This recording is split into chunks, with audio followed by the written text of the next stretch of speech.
video is going to be titled God Will Take Care of You, and we're going to be looking at a passage from 1 Kings chapter 17, and this has to do with the prophet Elijah in the Bible and God providing for him. And we're going to get into it because God had sent him to a specific place and God provided for him there. And when he sent him to another place, God provided for him there. But we're going to kind of debunk what we're reading, and I will have all the scriptures on the screen for you so you can follow along too. Starting from verse 1 to verses 7, it says, And Elijah the Tishbite, who was of inhabitants of Gilead, said unto Ahab, As the Lord God of Israel liveth, before whom I stand, there shall not be dew nor rain these years, but according to my word. And the word of the Lord came unto him, saying, Get thee hence, and turn thee eastward, and hide thyself by the brook Cherith, that is before Jordan.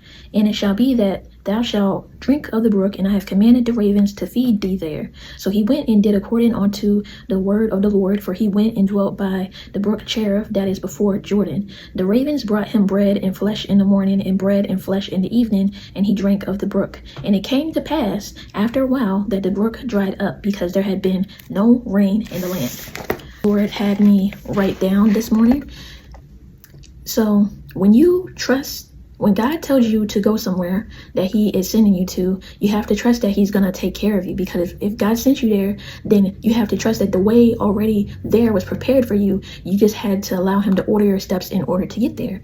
So it's God's business when it's his business to make sure that you have the food, the drink, the money, the clothes that you need. And as Prophetess Tiffany Montgomery says, y'all know I love her, when you mind God's business, he will mind your business, right? So when you're doing and you're focusing on what the Lord wants you to focus on, and you're diligently in relationship with him, communicating with him, all that's good, then of course he's going to take care of what you need as well, because Matthew 6:33 says, if you put God first above all else will be added onto you. So your needs. So God will take care of you. I've been seeing this in real time. And focus on what he needs you to do each day, and focus on him first, and then on any other task, and obey God. If God is calling you to go somewhere, if God is calling you to relocate, if God is telling you to leave that job, he got another job for you, you got to trust him. If God is calling you to start your own business, whatever it is that God is calling you to do, obey God and step out on faith, and know that when your steps are ordered by the Lord, you can't go wrong. Things may look a bit crazy, but God will continually show you as you're in step with him that he's right there behind you, in front of you, all around you. And I can attest to that. Definitely can attest to that. But look at verse 6. Let's look back at verse 6. It said, And the ravens brought him bread and flesh in the morning, and bread and flesh in the evening, and he drank of the brook. So Elijah was drinking from this brook that the Lord had sent him to, because the Lord had him give a word to King Ahab during this time, and said that there would be no rain in the land for 3 years. And that was according to the word of the Lord, and there wasn't. But God sent Elijah somewhere safe where he could be provided for during that time of famine and drought. So God commanded the ravens to bring Elijah food, and Elijah drank from the brook. And so he had his daily needs taken care of. And, God gave him just enough to help him get by each day. He provided for him. And when God does this, he does this to teach you how to trust him on a deeper level, to know that when he calls you to do something that doesn't make sense, you don't know how, you're kind of a bit fearful about how it's going to get done or what's going to happen on the other side of what he's calling you to do. But when you step out on faith, God will show you that he will provide for you. But faith without works, actions behind it, is dead. You can have all that belief, but if you don't put your actions behind it, then that's not showing God anything.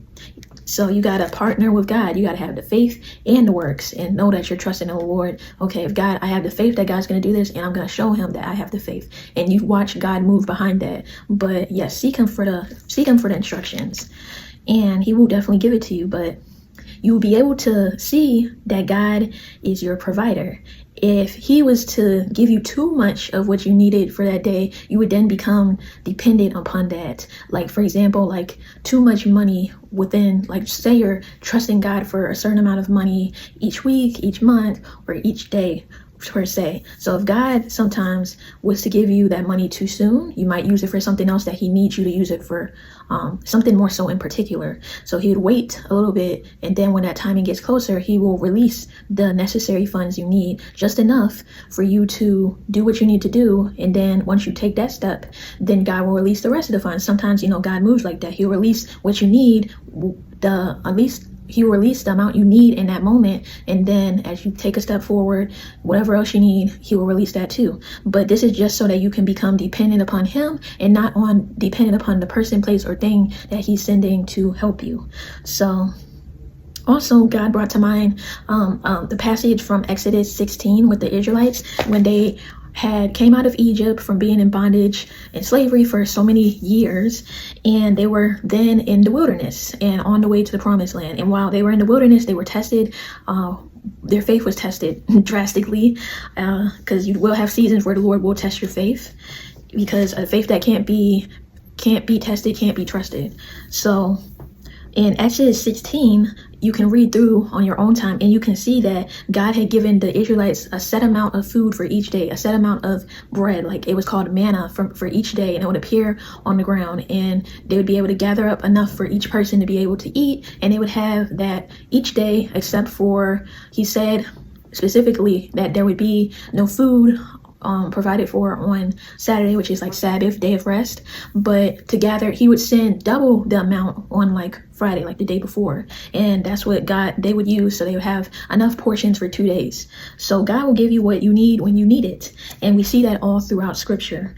So they had to follow God's instructions so that they would see the hand of God move in their lives. If God has given you a set of instructions, or even one instruction to do, and you still didn't do it, don't expect to get any more instructions from God until you do what he told you to do. You got to move on those instructions, and don't delay on what he's telling you to do, because a lot of things that God tells us to do, if you don't know prophetically the times and the seasons, you can sometimes miss what God has for you. I know sometimes they say you can't miss what God has for you. What he has for you, he has for you. But sometimes you can, because there is a time sensitivity to a certain window or door opening in your life. And if you choose not to walk through it and be obedient, like God is saying, like, this door is for you, the door is going to close, and God knows when that door is going to open again.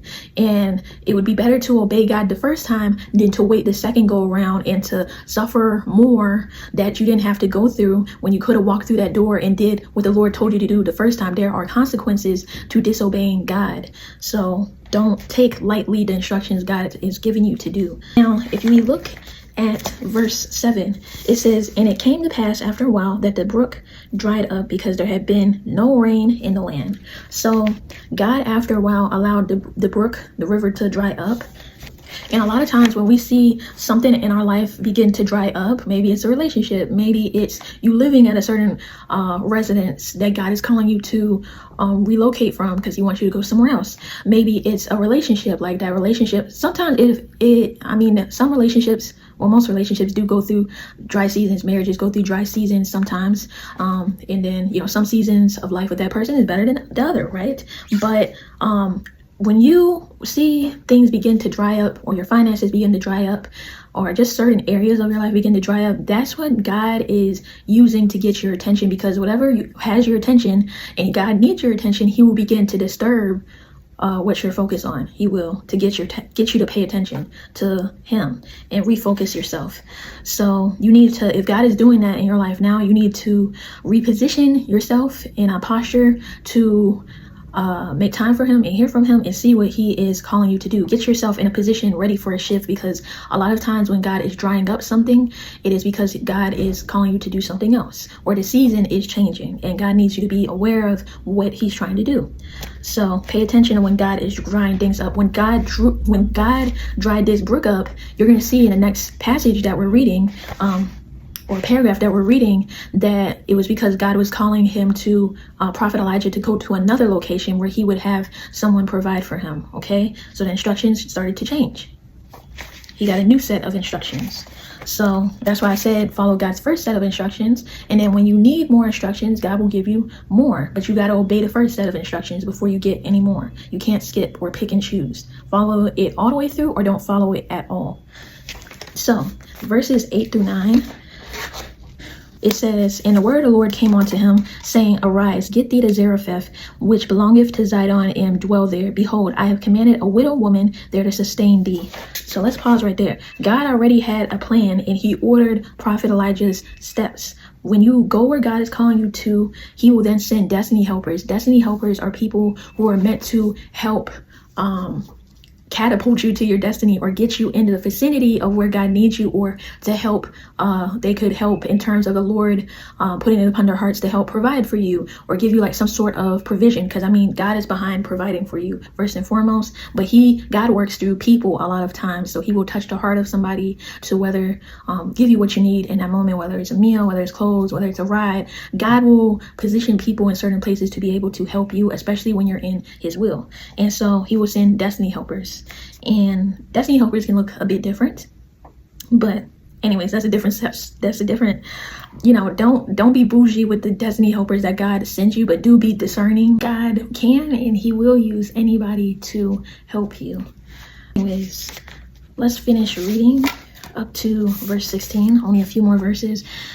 So he arose and went to Zarephath, and when he came to the gate of the city, behold, the widow woman was there, gathering of sticks, and he called to her and said, Fetch me, I pray thee, a little water in a vessel that I may drink.